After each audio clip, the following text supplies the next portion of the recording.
Assalamualaikum warahmatullahi wabarakatuh. Waalaikumsalam warahmatullahi wabarakatuh. Bismillahirrahmanirrahim. Alhamdulillahi rabbil alamin. Wa bihi nasta'in ala umuri dunya waddin. Wassalatu wassalamu ala asyrafil anbiya'i wal mursalin Sayyidina wa maulana Muhammadin wa ala alihi wa sahbihi ajma'in. Rabbi shrah li sadri wa yassir li amri wahlul 'uqdatam min lisani yafqahu qawli. La haula wa la quwwata illa billahil aliyyil azim. Amma ba'd. Para bapak, para saudara, para ibu, sedayanipun jamaah Masjid Ukhuwah Islamiyah ingkang kula mulyakaken. Alhamdulillah wa syukurillah wonten kesempatan dalu menika kita sedaya sampun wonten ing dalam pertengahan bulan Rajab. Tasih dipun paringi nikmat panjang umur, sehat walafiat, tetap iman, tetap Islam. Alhamdulillahirabbil alamin. Saged sareng-sareng hadir kembali wonten ing dalam menika panggenan saperlu kaliyan pengaosan. Mugi-mugi kelawan disertai niat dengan sae, wektalipun sae, panggenanipun sae, kita sedaya pikantuk ridhonipun Allah Ta'ala, dipun barokah sedayanipun manfaat fid wa dunya wal akhirah. Allahumma amin ya rabbal alamin. Para bapak, para saudara, para ibu, monggo saran-saran kita laku rutin niat itikaf menawani kemawon wonten ingkang nembe kemawon rawuh utawi kesupen dari niat itikaf. Bismillahirrahmanirrahim. Nawaitul itikafa sunnatan lillahi ta'ala. Para bapak, para saudara, para ibu ingkang kula mulyakaken, wonten bulan Rajab menika wonten peristiwa ingkang kula lan panjenengan sami kedah sareng-sareng mengingat kembali peristiwa agung bersejarah. Inggih punika peristiwa Isra Mi'raj Nabi Muhammad sallallahu alaihi wasallam. Peristiwa Isra Mi'raj menika peristiwa ingkang Allah Ta'ala kersakaken. Jadi yang menghendaki Allah Ta'ala. Subhanalladzi asra bi abdi, maha suci Allah dan yang mengisrakan hambanya. Jadi yang menghendaki Isra Mi'raj adalah Allah Ta'ala dan yang maha suci, suci dari segala kekurangan, sehingga apapun yang dikehendaki pasti bisa terjadi, meskipun kebiasaannya tidak lumrah. Perjalanan dari Masjidil Haram ke Masjidil Aqsa, bahkan dilanjut naik ke langit dan pulang kembali tidak sampai satu malam, cuma sebagian waktu malam saja. Sebagai orang yang beriman, hal ini sangat mudah saja kalau Allah yang menghendaki. Sehingga kula lan panjenengan sami kedah beriman, meyakini kebenaran Isra Mi'raj. Itu yang pertama. Yang kedua, peristiwa Isra Mi'raj ini peristiwa yang mana memang Allah Ta'ala menghendaki linuriyahu min ayatina. Allah hendak memperlihatkan tanda-tanda di antara tanda-tanda kekuasaan Allah Ta'ala. Ini loh, Allah itu berkuasa. Ketika Allah Ta'ala berkuasa, apa bisa terjadi. Dan peringatan Isra Mi'raj perlu kita kenang setiap tahun supaya kita mengambil banyak pelajaran dari peristiwa Isra Mi'raj dan meneguhkan iman kita kepada Allah Ta'ala, sehingga ketika mungkin ada permasalahan, mungkin ada suatu hal, kita selalu optimis karena Allah atas segala sesuatu berkuasa. Innallaha ala kulli syai'in qadir. Sehingga di hadapan Allah tidak ada permasalahan yang sulit, semuanya mudah. Sehingga perlu kita mengingat kembali sekiranya kita selalu optimis, tidak mudah putus asa. Karena sebagai hamba Allah, kita meyakini Allah menguasai apapun itu perkara. Bapak Ibu sekalian yang kami hormati, peristiwa Isra Mi'raj itu terjadi malam Senin. Malam Senin, malam tanggal 27 bulan Rajab, 1 tahun sebelum Nabi hijrah dari Makkah menuju Madinah. Tahun ini tahun 1443 Hijriah. Berarti peristiwa Isra Mi'raj itu terjadi 1444 tahun yang lalu. 1444 tahun yang lalu. Karena tahun Hijriah itu dimulai hitungannya ketika Nabi hijrah dari Makkah menuju Madinah. Sedangkan peristiwa Isra Mi'raj itu terjadi 1 tahun sebelumnya. Berapa umur Nabi? Nabi berumur 51 tahun lebih beberapa bulan, atau digenapkan 52 tahun. Sehingga ketika kita menjumpai satu keterangan menjelaskan 51 tahun, itu betul. Ketika ada yang menjelaskan 52 tahun, itu juga betul. Karena yang mengatakan 51 tahun karena memang belum 52 tahun. Lah yang mengatakan 52 tahun karena menggenapkan, karena 51 tahunnya lebih beberapa bulan, sehingga bisa dikatakan 51 tahun lebih beberapa bulan, atau kalau dikenakan 52 tahun.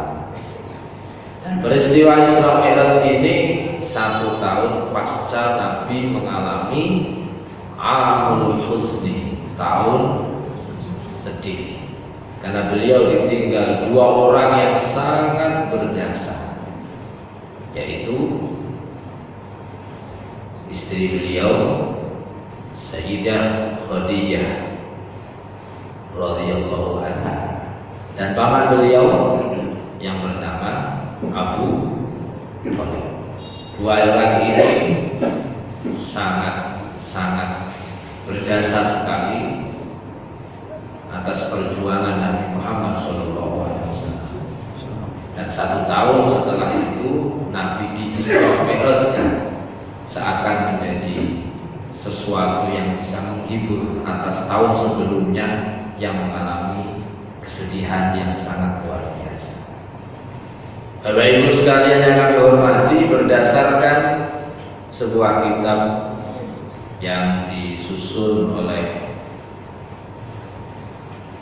Al-Imam Najmuddin Al-Ghaiti Qissatul Mi'raj yang biasa sering dibaca ketika peringatan Isra Mi'raj. Di situ dikatakan bainaman Nabi sallallahu alaihi wasallam fil hijri indal baiti muttaji'an baina rajulaini atahu Jibril wa Mikail wa ma'ahuma malakun akhar. Bainaman Nabi fil hijri, ketika Nabi berada di Hijr Ismail. Bacanya Hijr, jangan sampai bacanya Hajar. Karena itu dua perkara yang berbeda. Hurufnya sama, ha, jim, ro. Tapi kalau bacanya Hajar, itu yang dimaksud Hajar Aswad, batu yang ada di pojok Ka'bah. Tapi kalau Hijr itu adalah bangunan sedada kira-kira setengah lingkaran di samping Ka'bah. Itu dua tempat yang berbeda, dua perkara yang beda. Nah di sini fil hijri berarti di Hijr Ismail. Dan Hijr Ismail ini termasuk dari bagian Ka'bah, sehingga ketika tawaf orang tidak boleh berada atau masuk ke Hijr Ismail, harus di luarnya. Masih banyak orang yang karena mungkin tidak tahu ketika tawaf tangannya berada di atasnya. Oh ya wong ini biasanya udah lewat kan sampai ke tangannya kan memang maaf lah. Sehingga tembok gue biasanya ada ukuran sak tangan ini biasanya kotor. Asalnya biasanya kulambean. Nah itu nggak boleh sebenarnya tangan di atasnya. Kalau tangan di atasnya itu berarti badan kita berada di dalam Ka'bah. Karena itu termasuk hitungannya bagian Ka'bah. Jadi harus di luar. Wong bahkan tawaf itu nggak boleh dekat-dekat dengan Ka'bah, karena di Ka'bah itu bawahnya itu ada sadarwan. Sadarwan itu semacam pondasi yang miring kan, lurus Ka'bah, bawahnya itu begini. Nah kalau orang yang terlalu dekat tawafnya, itu nanti ada bagian tubuhnya yang di atas sadarwan ini. Nah kalau bagian tubuhnya ada di atas sadarwan ini, itu tawafnya tidak sah. Karena tawaf itu harus keseluruhan anggota tubuh ada di luar Ka'bah. Ini perlu kehati-hatian. Kadang yang tidak dibekali ilmu mungkin niatnya baik, ingin menyentuh Ka'bah, saking kangen nih. Karena mau kangen itu macam-macam. Ono sing madhep Ka'bah dikira apa-apa, kondok nang bah Ka'bah. Rekening yang lebih meruh iki sampeyan. Biasanya tak sembah berapa tapi bah Ka'bah jak dongeng banget. Orang itu kan macam-macam ekspresi. Nah itu seperti itu. Jadi harus di luar. Nah ini Hijr Ismail, dari Hijr Ismail. Nah tempat Hijr Ismail itu tempat yang mustajab. Selain daripada Multazam, pintu Ka'bah dan Hajar Aswad. Di Hijr Ismail ini Nabi bersama dengan dua orang laki-laki bainar rajulaini dalam keadaan muttaji'an, tidur berbaring miring. Jadi memang sunnah Nabi tidur itu berbaring miring. Pulau panjenengan sami turunnya begitu. Aduh orang ini. Nah kalau setidaknya kalau laki-laki itu hindari mengkurep bahasa Indonesia apa? Tengkurap. Kalau perempuan setidaknya hindari melumah terlentang. Di saora-orane nek wedok niku aja melumah, nek lanang saora-orane aja mengkurep. Tapi apike itu yo miring. Nah, Rasulullah itu muttaji'an, dalam keadaan tidur berbaring miring bainar rajulaini, berada di antara dua laki-laki. Yang satu bernama Hamzah, yaitu paman beliau. Yang satunya lagi Ja'far bin Abi Thalib, saudara sepupunya. Jadi bertiga di situ di Hijr Ismail. Beliau masih muttaji'an, tidur dalam keadaan miring ke kanan. bersama dengan paman beliau yang bernama Hamzah dan sepupu beliau yang bernama Ja'far. Ketika dalam keadaan seperti ini, datanglah atahu Jibril coro makna pesan itu dumadaan itu mak beduduk ya ujung-ujung moro-moro rawuh malaikat Jibril dan malaikat Mikail, dan bersama keduanya malakun akhor, ada malaikat yang lain. Nah, malaikat yang lain ini banyak versi pendapatnya berbeda-beda. Ada yang mengatakan itu Israfil, ada yang mengatakan itu malaikat yang lain.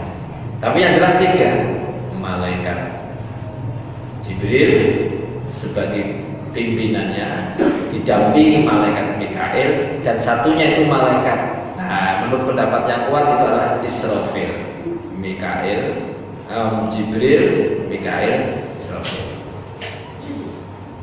Fahtamalu hatta ja'u bi Zamzam. Para malaikat ini membawa Nabi dari Hijr Ismail, dibawa pindah menuju sumur Zamzam. Di sekitar Ka'bah itu ada sumur Zamzam. Tapi kalau sekarang sudah tidak nampak karena sudah ditutup atasnya, tapi ya masih ada bawahnya. Kalau dulu memang masih kelihatan betul sumur di dekat Baitullah. Fastalqahu ala dhuhri. Mereka bertiga memposisikan Nabi dalam keadaan terlentang. Jadi bahasa agama ini melumahkan, ada Nabi digawa terus diterlentangkan. Ala dhuhri, gegere berarti sejarah kita menghadap, jadi terlentang. Fatawala minhu Jibril ambil posisi sing tumandang. Itu satu riwayat seperti itu. Kemudian malaikat Jibril membedah dadanya Rasulullah Shallallahu Alaihi Wasallam. Kalbunya Rasulullah dibersihkan dengan air Zamzam. Banyak pelajaran dari peristiwa ini, dan banyak kaum ulama sesuai dengan sudut pandangnya masing-masing memberikan penjelasan maksud tujuan Nabi ini dibersihkan kalbunya. Tapi saya ambil satu saja. Apa itu tujuannya? Ini mengisyaratkan bagi kita semua, ketika kita hendak melakukan sesuatu perkara yang, apalagi itu perkara yang besar, hati yang pertama harus dibersihkan. Hati pertama yang harus ditata. Ini kadang orang itu lupa. Yo mantu, gawe omah, nopo suatu hal yang besar itu kadang orang itu tersibukkan dengan apa yang akan dilakukan, sehingga lupa menata hati, membersihkan hati. Lah ini peristiwa Isra Mi'raj Nabi dibersihkan kalbunya, salah satu dari sekian banyak pelajaran yang bisa diambil. Itu adalah ini isyarat bagi kita semua ketika hendak melakukan suatu hal yang penting, apalagi hal yang besar. Ingat, hati harus dibersihkan dulu, ditata sebaik mungkin. Bupak gawe majelis taklim, bupak gawe TPG, bupak gawe masjid, bupak gawe nopo, ojo kelane, ojo mung duwite ana tok, ojo kemauan tok, tapi hati perlu ditata dan dibersihkan sebaik mungkin, supaya tidak terkontaminasi dengan kepentingan-kepentingan yang mestinya tidak ambil peran ketika kita melakukan hal tersebut, sehingga mengkotori hal besar yang akan kita lakukan. Itu satu di antara sekian banyak pelajaran kenapa Nabi dibelah dadanya dan qalbunya dibersihkan dengan air Zam-Zam. Meskipun ada hal-hal lain, tapi ini saja satu di antara dari sekian banyak hikmah Nabi dibersihkan qalbunya. Didatangkanlah kendaraan setelah itu, kendaraannya bernama buruk, berupa binatang yang memang didatangkan dari surga. Saya singkat saja tentang masalah binatang ini. Sebenarnya ya penjelasannya panjang juga, tapi sudahlah, ambil saja itu buruk. Nabi naik di atas buruk dikawal oleh malaikat Jibril, Mikail dan satu malaikat lagi. Dan pimpinan rombongan ini adalah malaikat Jibril. Meskipun Nabi itu manusia atau makhluk yang paling utama, tapi perjalanan ini sebagai pembimbing atau yang memimpin itu adalah malaikat Jibril atas tugas dari Allah Ta'ala. Dari Masjidil Haram menuju ke Masjidil Aqsa sempat melewati ada daerah yang mana di situ banyak pohon kurmanya. Dan ketika melewati daerah yang banyak pohon kurmanya itu, malaikat Jibril dawuh datang kanjeng Nabi Muhammad sallallahu alaihi wasallam, inzil fasolli hauna, monggo panjenengan mandang ten mriki salat ten mriki. Kanjeng Nabi dipun dawuhi dening malaikat Jibril, sendika dawuh mandang salat. Badhe salat kanjeng Nabi keranten perintahe mung salat, ya pun lampahi salat. Salate pun rampung, enggal-enggal naik buruk lanjut perjalanan. Ini juga teladan bagi kita. Ketika kita bersama-sama dengan orang lain bepergian, satu rombongan, hendaknya itu ada satu orang yang menjadi pimpinan rombongan, yang sekiranya memimpin perjalanan ini supaya perjalanan ini betul-betul efisien, tidak memakan waktu yang lama, dan ada hal-hal yang penting yang dilakukan sekiranya dilakukan, sekiranya tidak ditinggalkan. Lalu itu Nabi Muhammad sebagai anggota rombongan ini diperintah oleh pimpinannya niku sedika dawuh. Lah niku kudu kula lan panjenengan sami dherekaken. Contoh niki contoh. Yang hadir di sini ini contoh kita masih di dalam bis sajalah. Perjalanan saiki ya ora buruk bis. Bapak Ibu sekalian yang kami hormati peserta ziarah, sebentar lagi bis akan sampai di masjid. Nanti kita bersama-sama sholat jamaah takhir, maghrib dan isya. Bis nanti ketika sudah parkir, mohon semuanya untuk bisa langsung menuju ke toilet tempat wudhu. Apabila berkehendak kencing ke kamar mandi, ya silakan, tapi segera. Dan setelah itu wudhu, dan nanti kita sholat berjamaah bersama-sama di masjid. Setelah itu nanti kita langsung ke bis lanjut perjalanan. Paham sedaya nggih? Nggih, biasane kan ngoten. Nggih. Pun bisa tekan masjid parkir mudhun.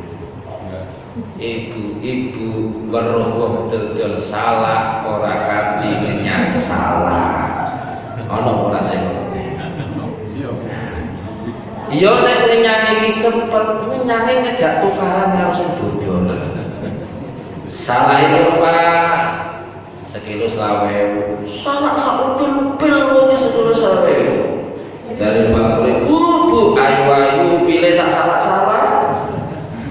Ngono kira sing iku sing ibu-ibu, saya bapak biasa ngopi sing karo udun. Apa ini?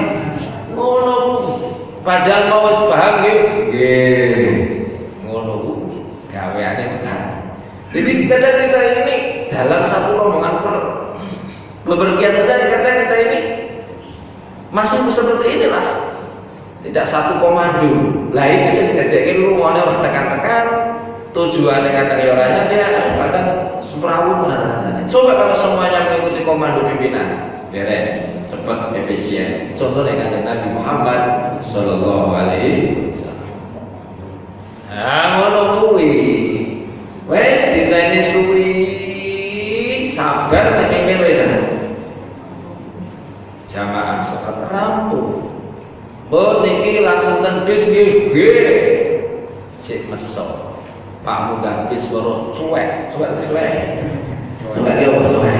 Bulan-bulan ini kok dituku perkara antep nang kaya tau masak-masak. Tuku ngono tuku. Nggih. Wis munggah tekan bis. Ngundi sik aku Pak Nguyo. Mudhun manela mau ki wis dikandani sing Pak Nguyo. Nguyo. Mboten sapa mau ngenyang salah. Terus tekan bis gak marah terus. Nah niku lah. Niki perjalanannya menjadi pelajaran bagi kula lan panjenengan.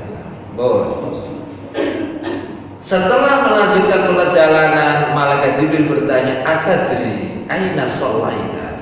Apakah kamu tahu wahai Rasulullah di mana tadi kamu sholat? Nabi karena memang tidak tahu, mboten kaya awake dhewe sing senenge sok tahu. Nah, awake dhewe sing sok tahu lan liwat gaya ngerti. Nah, ini kan jenenge mboten. Lah, aku ora ngerti malaikat Jibril. Ditakoni malaikat Jibril, "Atadri aina sholaita?" Apakah kamu tahu tadi kamu sholat di mana? Rasulullah menjawab, "La, saya tidak tahu." Setelah Nabi menjawab, "La, saya tidak tahu," malaikat Jibril menjelaskan, "Sholaita bi Thaibah wa ilaihal muhajirah." Kamu itu tadi sholat di Thaibah. Thaibah itu bumi yang bagus. Wa ilaihal muhajirah, dan nanti kamu hijrah ke sana. Berarti itu mana? Madinah. Tapi waktu itu belum dinamai Madinah. Karena Madinah itu nama pemberian Nabi Muhammad SAW. Waktu itu masih bernama Yasrib. Tapi kenapa malaikat Jibril tidak menyebut Sholaita bi Yasrib, tapi menyebutnya Sholaita bi Thaibah? Inilah pelajaran bagi kita semua. Kalau perkara itu sebutan yang enggak baik, carilah sebutan yang baik. Karena ucapan itu bisa menjadi doa. Yasrib itu artinya ono mboten saya. Dan itu diganti dengan malaikat Jibril, Sholaita bi Thaibah. Kamu sholat di bumi yang baik. Bukan Sholaita bi Yasrib, tapi Sholaita bi Thaibah. Ini pelajaran bagi kita semua. Ketika kita hendak menyebut sesuatu perkara, jangan sekali-kali menyebut dengan sebutan yang tidak baik. Karena ucapan itu bisa menjadi doa. Anak sampean cok rewah mboten, Bu? Cok rewah mboten? Cok ora boncang wajar. Tapi kadang wong tua niku cok salah boncang. Bocah nakal temen anake sapa nggih? Padahal anake dhewe. Takon anake sapa? Nyebuti anak nakal. Iki nek ana malaikat liwat amin, jadi malaikat yang ngamini dadi bocah nakal sing rugi sapa? Ya Pak iki sak rewah-rewah bocah. Ya Allah, bocah kok sehat nemen teman bocah saleh ya bagus. Anak ibu tak kandhani mrene. Padha bae ngucape tapi artinya beda apa padha? Beda arti. Mau kan bocah kok nakal temen. Anak sapa? Jadi nakal temenan terus sampean pangling anak sapa? Anak sampean pangling karo sampean bonggar. Ngawur. Ya Allah, bocah kok lincah tenan sehat kok pintere nemen anak soleh mrene jabaku sak kandhani anak ibu. Padha kan ucapane suarane padha tapi pemilihan bahasanya itu beda. Dan inilah memang kita diperintahkan untuk menyebut dengan ucapan-ucapan yang positif. Janganlah kita mengucapkan dengan ucapan-ucapan yang negatif. Gantilah kebiasaan kita mengucap dengan kalimat negatif, kita ganti dengan kalimat yang positif. Ba'da menika lanjut perjalanan, singgah lagi di Madian.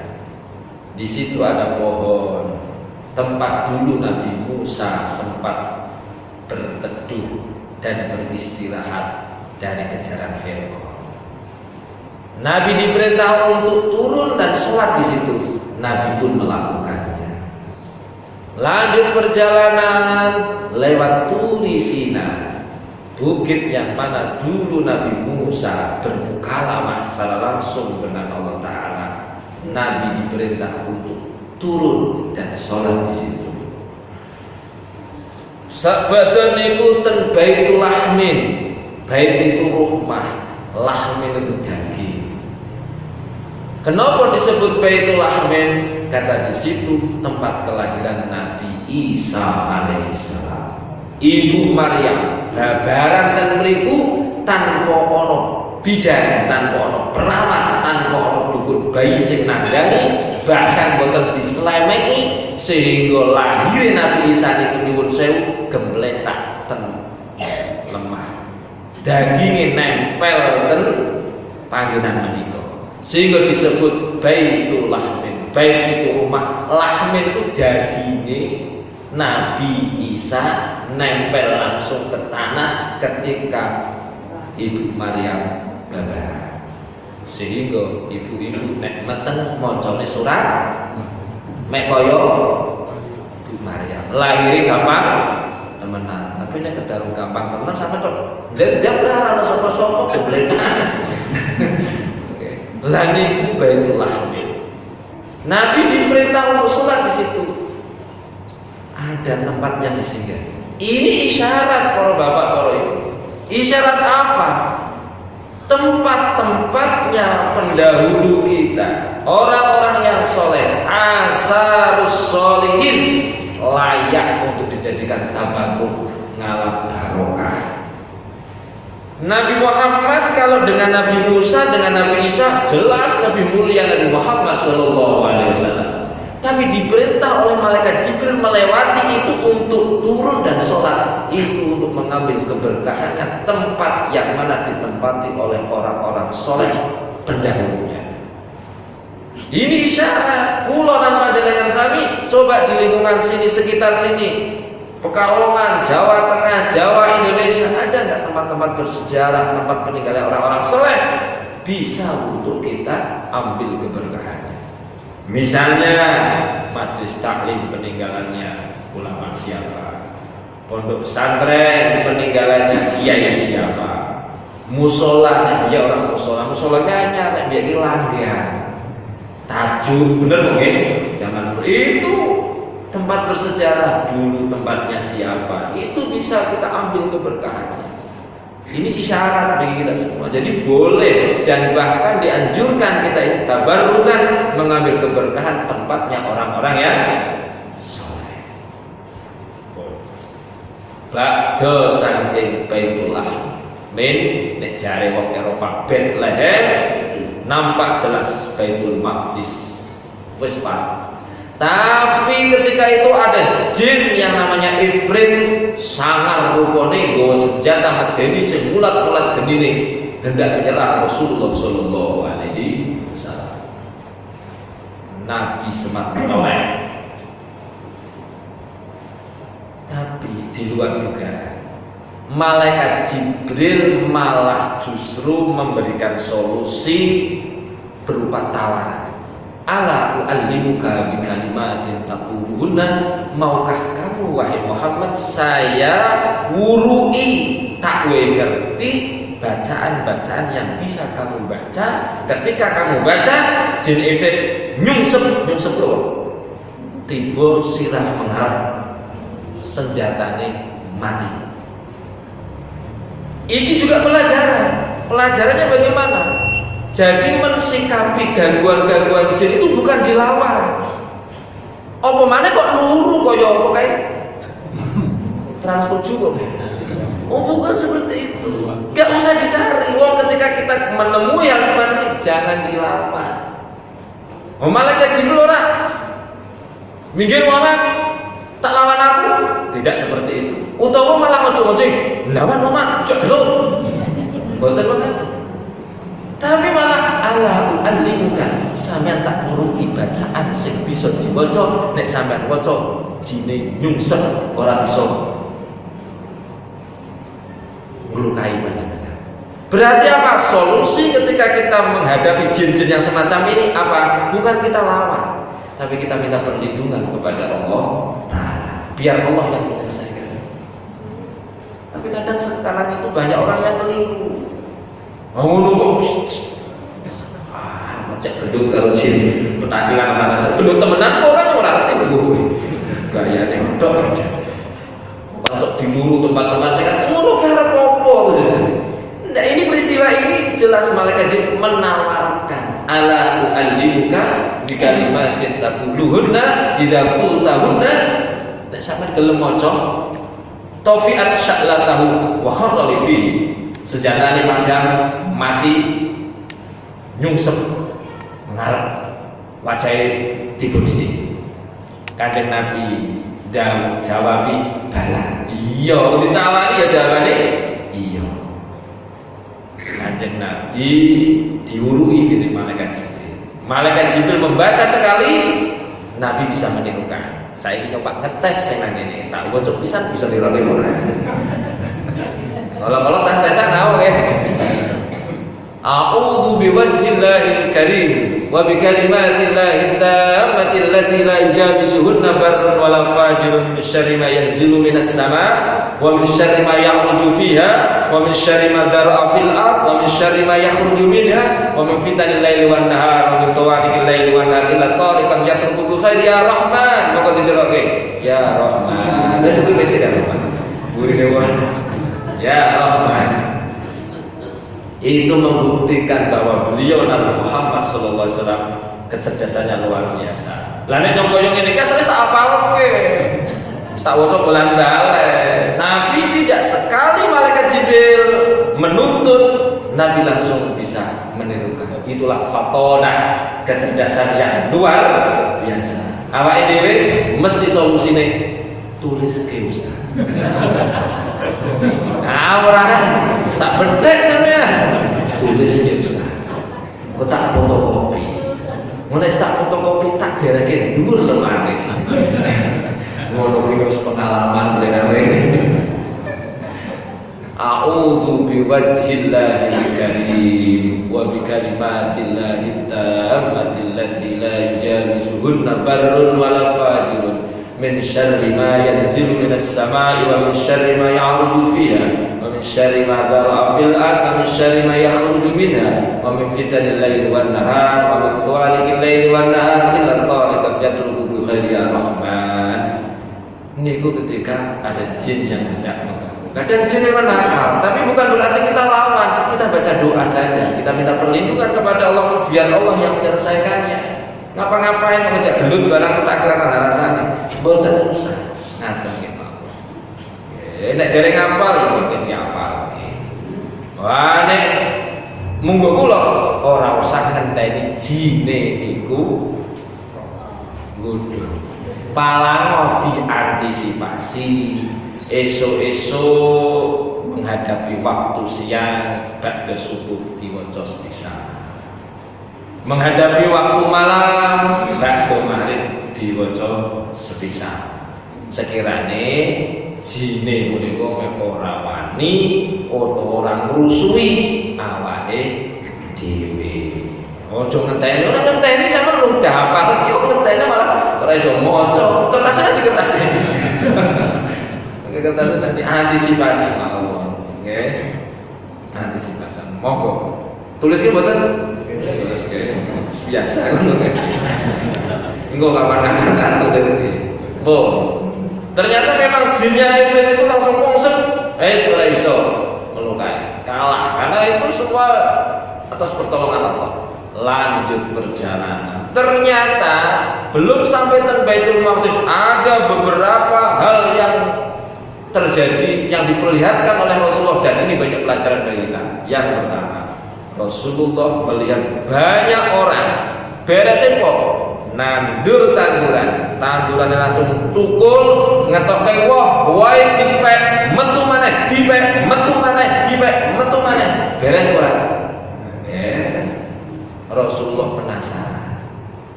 Malaikat Jibril, beres teman. Iki opo Malaikat Jibril? Malaikat Jibril menjawab, haula'il mujahiduna fi sabilillah. Mereka itu adalah orang-orang yang berjihad di jalan Allah. Tudha'afu lahumul hasanah bi 700 dhifin wa ma anfaqu min syai'in fa huwa yukhlifu. Allah melipat gandakan pahalanya sampai 700 lipat, dan apapun yang dibelanjakan digunakan untuk jihad tersebut Allah segera menggantinya. Wa ma anfaqu min syai'in fa huwa yukhlifu. Nah, jihad itu tidak melulu perang. Memang kalau situasinya perang, ya jihad itu perang dengan orang-orang kafir. Nah, tapi ketika kondisinya tidak perang, ya jihadnya disesuaikan dengan kondisi. Apa? Ramaikan majelis taklim, ramaikan masjid, ramaikan musola, ramaikan tempat-tempat yang baik. Jangan sampai kalah ramainya dengan tempat-tempat maksiat. Tapi detik ini ramai di, detik ini ramai di bangunan maksiat baru bangunan ibadah. Lah ini perlu kita jihadi. Lah jihad ini yo kadang butuh biaya. Butuh biaya. Tapi kita harus yakin bahwa apapun yang kita keluarkan, baik pikiran, tenaga, ataupun materi, itu akan segera diganti oleh Allah Ta'ala dan akan berlipat ganda gantinya. Allahumma amin. Ya mudah. Ya amin. Kalau mau di situasi seperti ini, bagaimana supaya tempat-tempat yang baik menjadi lebih ramai, lingkungan kita menjadi lebih agamis, keluarga kita menjadi keluarga yang agamis. Ini perlu jihad. Orang gampang ini dong. Kadang perlu biaya, kadang ngaji perlu ono kopi ini. Nek ono pacetan mana gue? Apa mana yang bali dibayi? Berkah. Oh, sebabnya full kebel situ. Nah itu memang perjuangan, bagian daripada perjuangan. Ya tapi yo mosok sampe ngaji kok ngenteni ana kowe.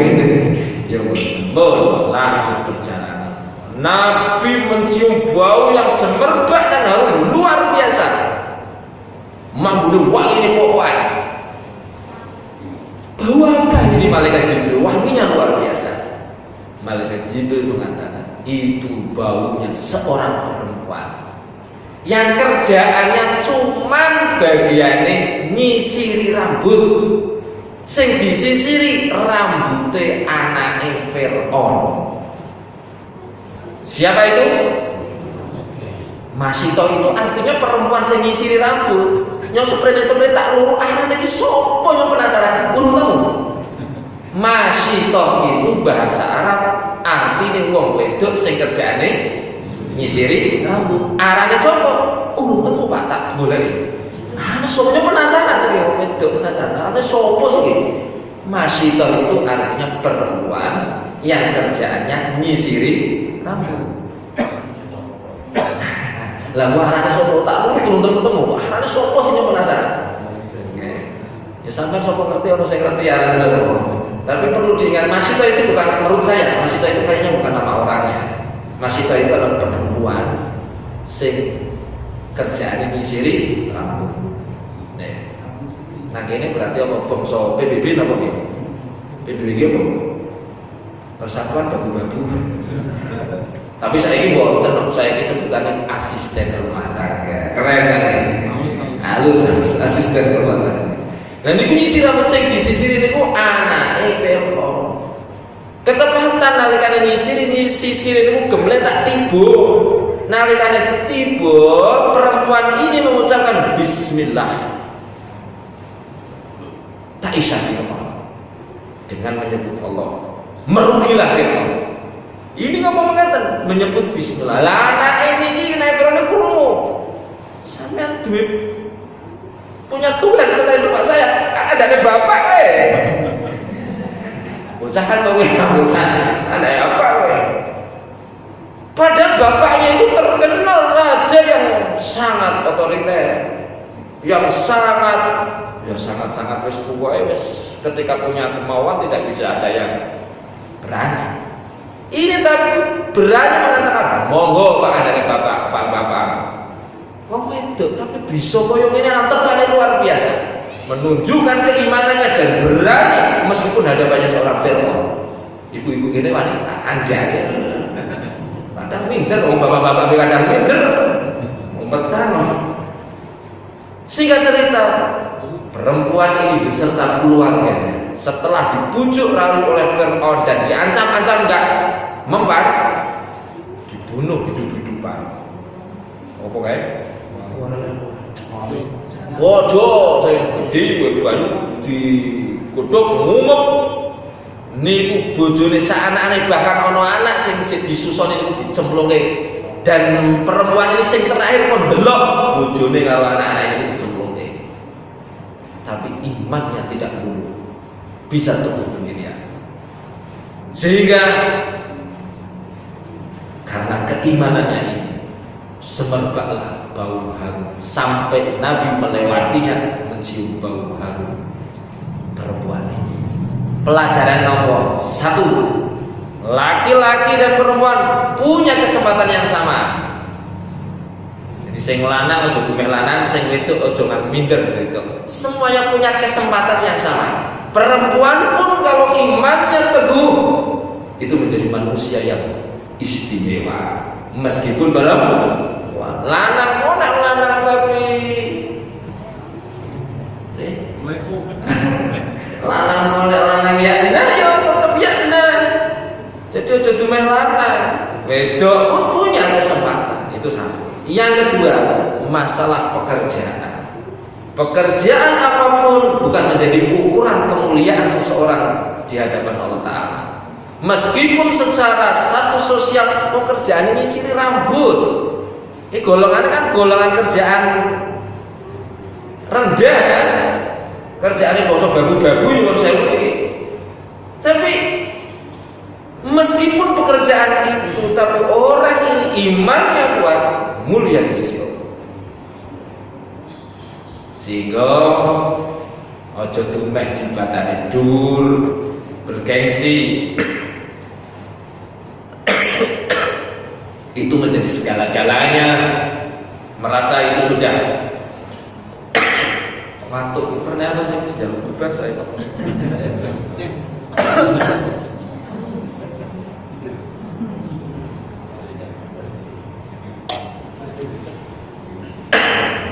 bener kok temenan jawab bener boleh tak bisa kok. Jadi masalah pekerjaan, saya tuntaskan satu ini, masalah pekerjaan bukan menjadi ukuran. Selama itu pekerjaan halal, meskipun tidak bergengsi, tapi selama orang itu bisa memegang teguh imannya, mulia di hadapan Allah. Dan orang-orang yang mungkin kebetulan nasibnya baik, jabatannya baik, jangan itu menjadi sombong, karena itu tidak menentukan kemuliaan di sisi Allah. Jadi monggolah nasib kita itu beda-beda, kerjaannya di bidang masing-masing. Selama itu halal, monggo. Yang penting itu imannya yang kuat, bisa mempertahankan iman dan menyempurnakan iman. Ini pelajaran. Setelah itu masih ada kejadian-kejadian lain. Wis ono sing dilanjut pertemuan yang akan datang. Mugi-mugi sedayane dipun paringi panjang umur, sehat walafiat, barokah dan bulan Rajab, barokah dan bulan Sya'ban, saged menjumpai bulan Ramadan kanthi sehat walafiat, dipun paringi taufik hidayah, saged nglampahi ibadah kanthi sempurna, angsal pinten-pinten fadilah. Allahumma barik lana fi Rajab wa Sya'ban wa balighna Ramadan. Al-Fatihah. Alhamdulillahirabbil alamin. Iyyaka na'budu wa iyyaka nasta'in. Shiratal mustaqim, shiratal ladzina an'amta 'alaihim ghairil maghdubi 'alaihim waladdallin. Amin. Bismillahirrahmanirrahim. Alhamdulillahirabbil alamin. Hamdan syakirin hamdan 'alimin. Hamdan yuwafi ni'amahu wa yukafi mazidah. Ya Rabbana lakal hamdu kama yanbaghi li jalali wajhika wa li 'azimi sultanik. Allahumma lakal hamdu wa ilaikal mushtaka wa antal musta'an. ولا حول ولا قوة إلا بالله العلي العظيم. اللهم صل على سيدنا محمد صلاة تملأ خزائن الله نورا وتكون لنا للمؤمنين فرجا وفرحا وسرورا وعلى آله وصحبه وسلم تسليما كثيرا. اللهم بحق كرمك استعملنا بجميع الدعاء ووفقنا لما تحب وترضى بجميع الأوقات واغفر لنا بجودك يا ذا الجود جميع الزلل وأكرمنا بجاه نبيك محمد صلى الله عليه وسلم سنة الغفلة وارزقنا التيقظ فيما بقي وتذكر لما قد فات وسلمنا في الدارين من جميع الآفات. ربنا هب لنا من أزواجنا وذرياتنا قرة أعين واجعلنا للمتقين إماما. ربنا آتنا في الدنيا حسنة وفي الآخرة حسنة وقنا عذاب النار. ربنا تقبل منا إنك أنت السميع العليم وتب علينا إنك أنت التواب الرحيم. بفضل سبحان ربك رب العزة عما يصفون وسلام على المرسلين والحمد لله رب العالمين. Kirang langkungipun nyuwun pangapunten, afu minkum. Wassalamualaikum warahmatullahi wabarakatuh. Waalaikumsalam.